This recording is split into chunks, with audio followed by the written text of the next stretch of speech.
Hello, everyone, and thank you for tuning in to this mindful moment. Just double check that all the audio is good. Cool.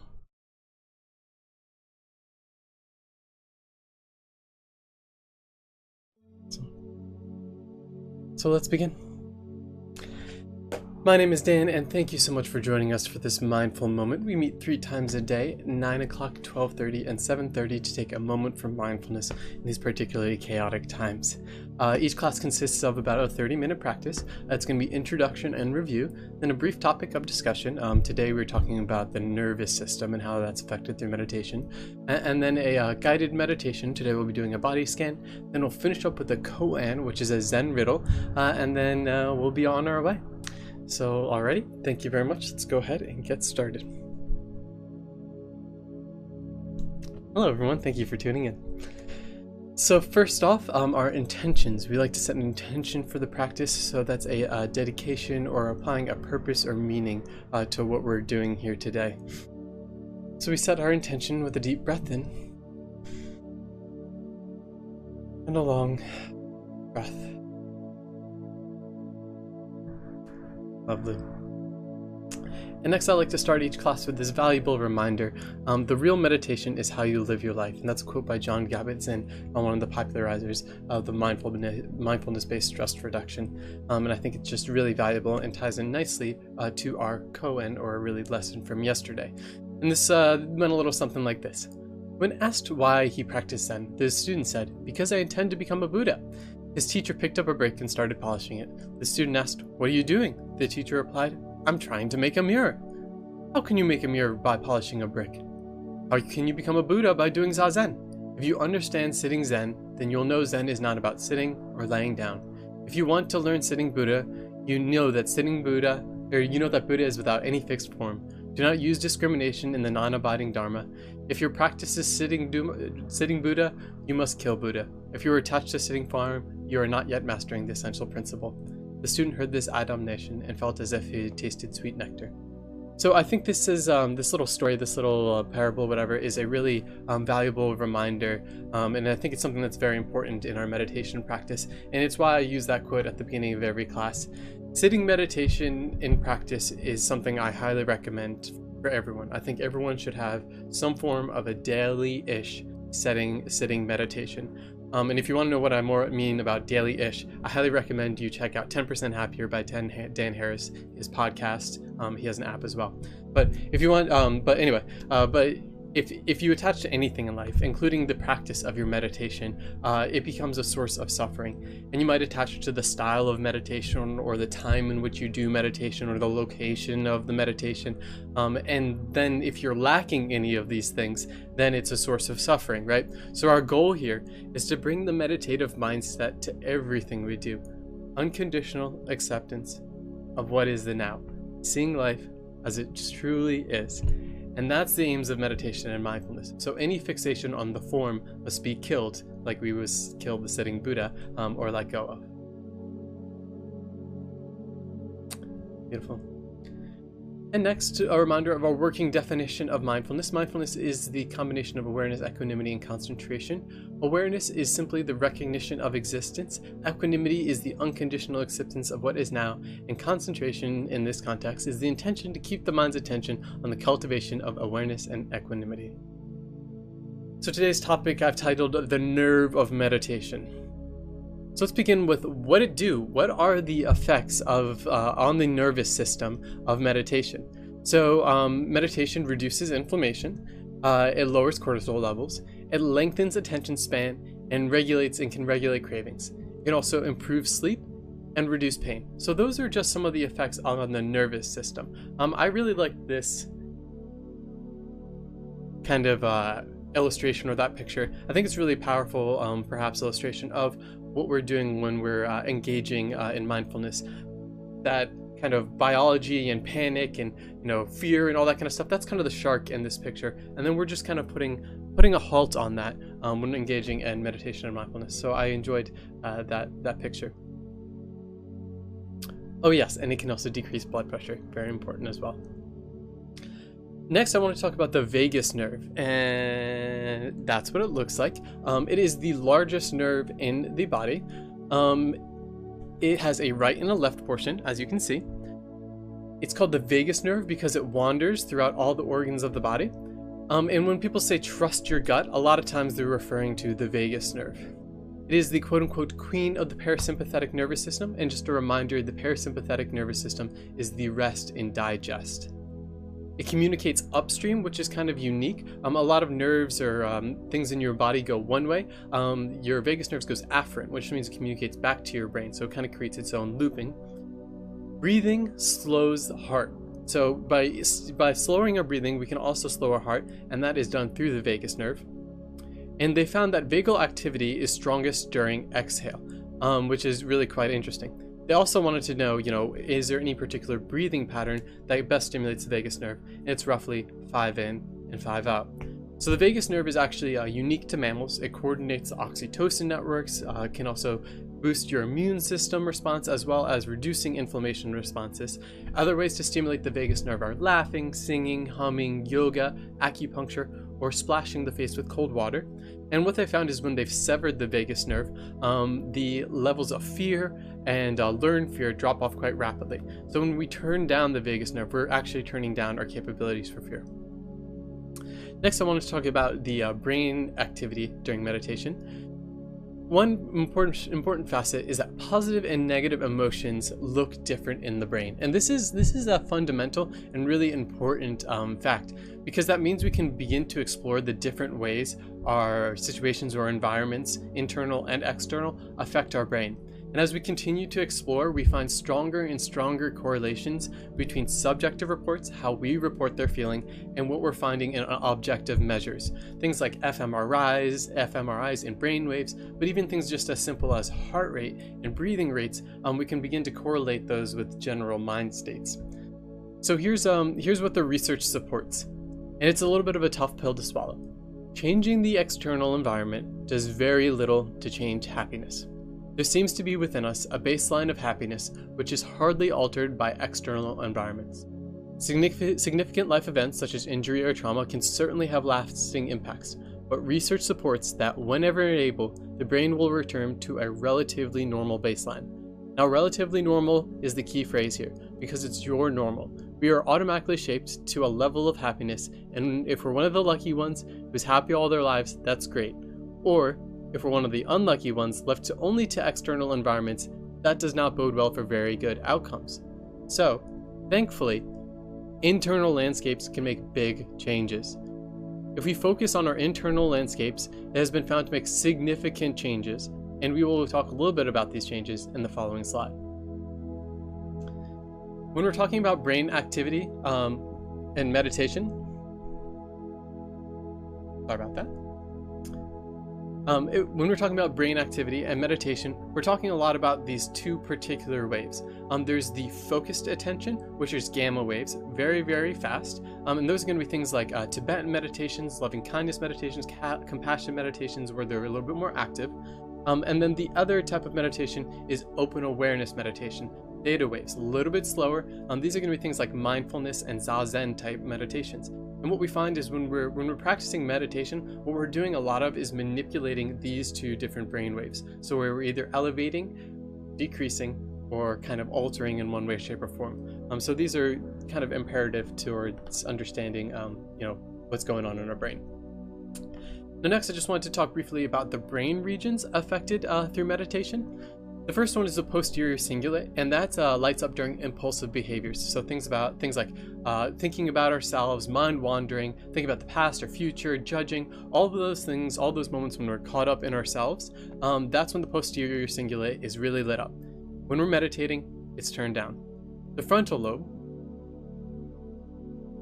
next is the amygdala. The amygdala, which is responsible largely for fear and like intense emotional responses, particularly in the right, particularly in the woman, left in women gets turned way down during meditation. So those kind of fear responses, strong emotions, way down.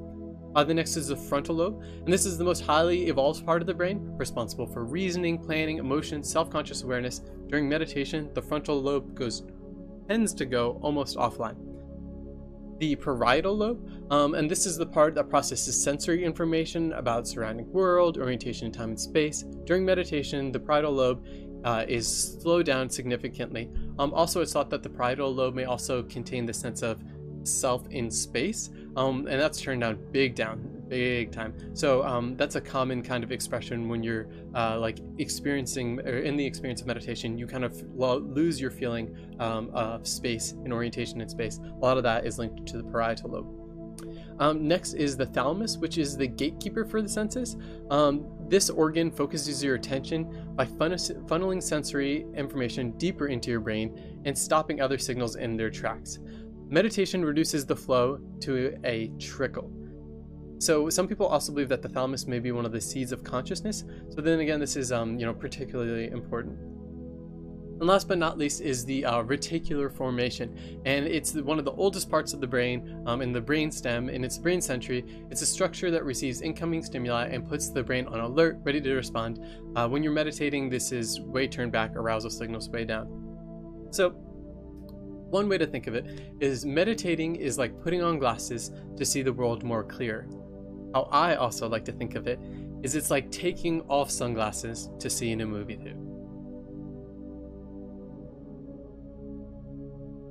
Lovely. And lastly, I just want to talk about a concept called neuroplasticity. And it's to say generally, it's that our repeated exposures shape our brain. What we practice becomes stronger. And this is important because this tells us why we even want to be practicing meditation. About 47% of our day is caught up in daydreaming or experience. And that's a very conservative estimate. I've seen higher numbers that we're caught up in, 60 or 70% of the time just off in our own little world. And this creates a default mode network. It's the pattern of our brains. For the vast majority of functioning throughout the day, our brain just fires and we're good to go, and that's the right pattern. But eventually what happens is we start to experience change, and these patterns aren't serving us anymore, and then we kind of experience this form of dissonance, and it's time to exercise our neuroplasticity and change our patterns in our brain. Mindfulness meditation has been found to increase brain matter in 5 different regions of the brain. As well as that's increase regions. It's also been found to decrease regions in areas such as the amygdala, which is for intense emotion. Another study I found that participants showed up to a 15% growth in certain brain regions, and that's after 8 weeks of only 12 minutes of practice a day. So just 12 minutes of practice of mindfulness for 8 weeks was found to show up to a 15% growth in certain brain areas. The way I like to think about this is your brain is a river, not a rock. So often we conceptualize the brain as this fixed thing, this fixed organ in your brain that is almost like a computer or a processor, and it just does what it does, and it's very it is what it is. But in reality, it's something infinitely more fluid. It's never the exact same thing it was a moment ago, and it's constantly changing and growing and altering experience. So I think to visualize our brains more as a river than a rock is a very powerful visualization. Lovely. And now it is time for our guided meditation. Today we will be doing a guided meditation, a body scan activity. I just want to see if I can get the music.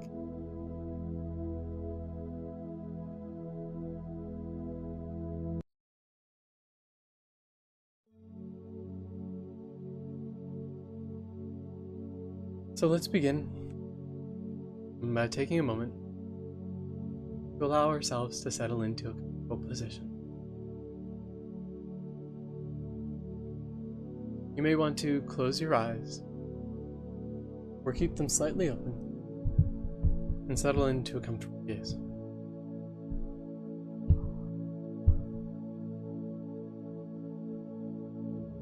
Begin to lift your spine and allow your shoulders to soften.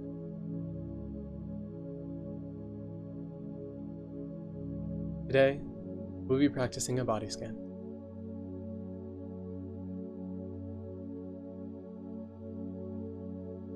Taking a full, deep breath in, and long breath out.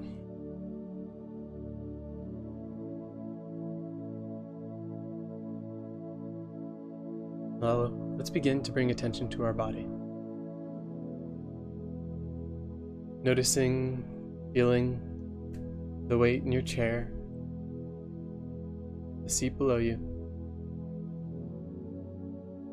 Just noticing the point of contacts of your body.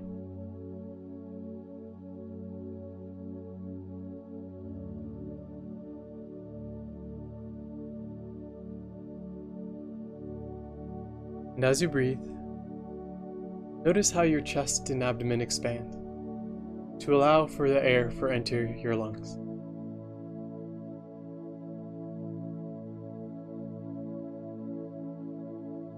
What sensations are you aware of? Tuning into the sensations of the chest, the lungs, and the abdomen as you breathe.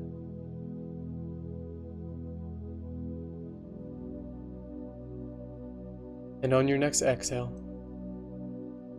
bring into awareness this stillness and notice a sense of relaxing more deeply.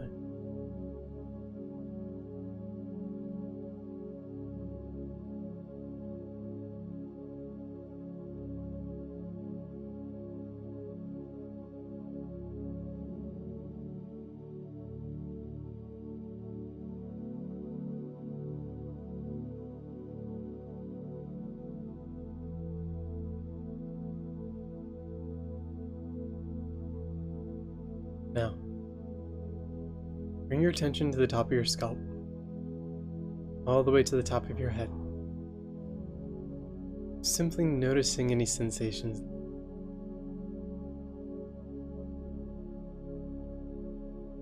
And slowly, down the back of your head, noticing any sensations there. Moving around the sides of your face. Simply tuning in, anything you might be feeling. Now, really noticing the face, the muscles in the face.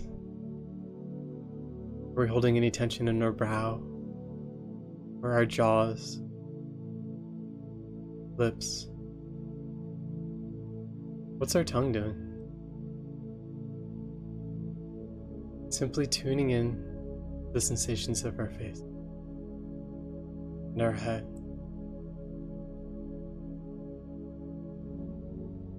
Good.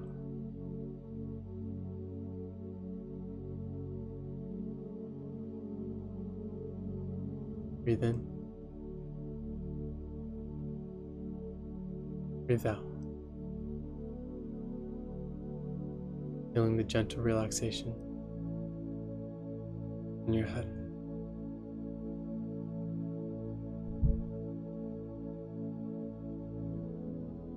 Now,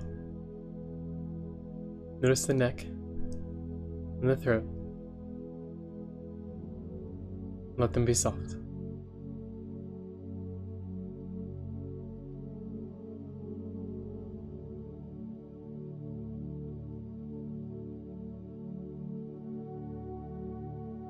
Notice your shoulders, your arms. Feel any sensations as you allow the tension to move from your shoulders to your upper arms, to the elbows, the forearms, wrists, hands, and fingers. Energy gently floating and flowing out of your arms. Noticing any tightness or temperature sensations that you may be feeling as we're gently tuning in to our arms.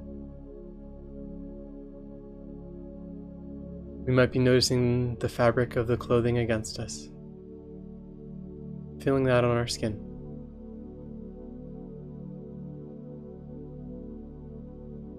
Continuing to breathe in and breathe out.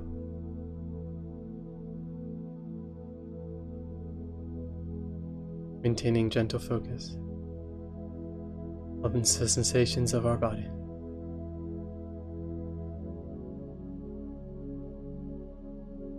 Now, let's bring our attention to our chest and to our abdomen. Feel the movement in your chest as you breathe.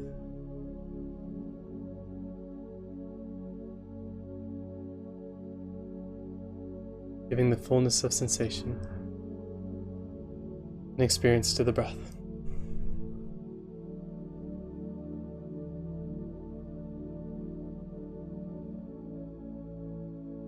Now bringing attention to your stomach. Noticing if your stomach is tight or tense. And just letting it soften.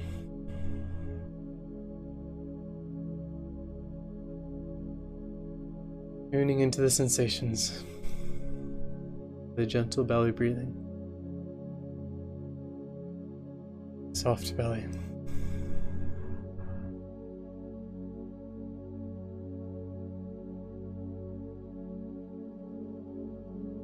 Next, noticing the upper back and the lower back. If you're holding any tension here, also letting that release. Turning to the sensations throughout the entirety of your back, between the shoulder blades, the lower back. See if you can just release any tension, or just turn with loving kindness for these areas.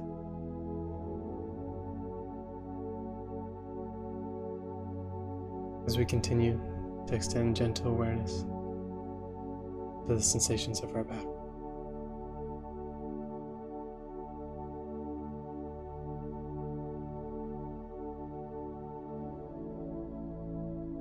Now, let's continue traveling down the legs to the thighs, to the knees, back, and shins.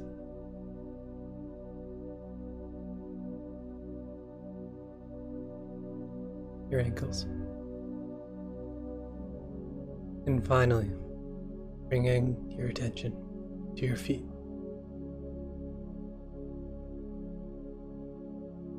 Noticing the sensations of the feet. Feeling your feet wherever they are. On the ground. On the floor. Noticing any weight or any sense of temperature. Simply feeling the energy present in the feet.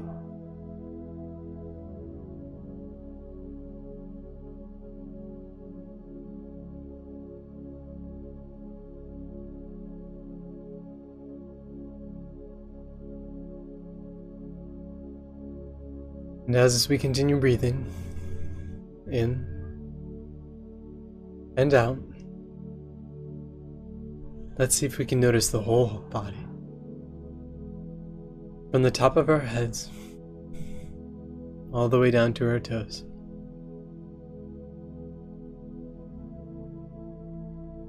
Staying with the sense of the whole body for a few more breaths.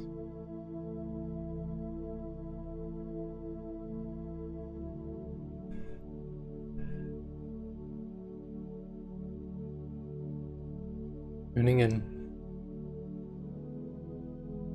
to the feeling of our whole body. Our body as a whole.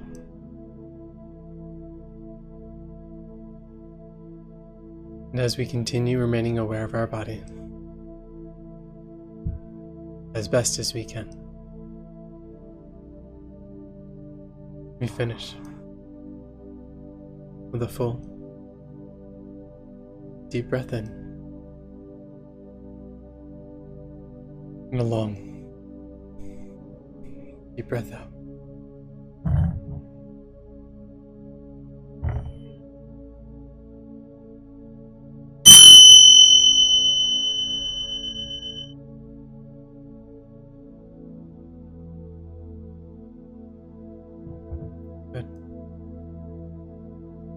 So body scans are a cornerstone and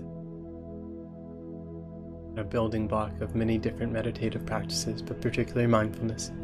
And it's important to remember that that awareness or capability to tune into the sensations of our body are always with us at any moment from day to day. And then the capability, furthermore, to extend relaxation or gentle kindness to those areas of discomfort and challenge is also something we can do from moment to moment. And the more we do that, the more we practice. And a body scan can be any amount of time. It can be a 2-second body scan, it can be an hour, whatever works best for you. But I just wanted to share that with you all today, and I hope you enjoyed. Lovely. And now for our parting wisdom. Today's koan is called Joshu's Moo. A monk asked Joshu, "Has a dog the Buddha nature?" And Joshu answered, "Moo." And moo roughly translates to no. So it's a little bit confusing because, in a Buddhist perspective, all creatures, all beings have Buddha nature. And particularly, if not any, the happy dog might have even more so the Buddha nature.